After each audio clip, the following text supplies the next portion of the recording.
ang boss.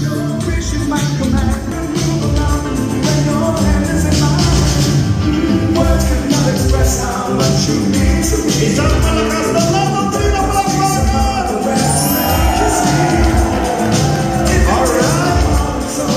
Siyempre, hindi pa kompleto lahat ng mga anak nyo nandito ngayon, Sen, but we are all here. Siyempre, dahil masaya kami. Dalawang rason. Una, 3 dekada na, di ba? 36 years. At siyempre, nakuha nyo Marian, mas kilalang Maki. Ayan. Okay? And ito po, meron pong nagdag na sabi sa akin, hindi lang sila nagsa-celebrate ng kanilang anniversary, wedding anniversary, but pati si Lisa at si EJ ay nagsa-celebrate ng 4th anniversary nila. Isang celebration rin.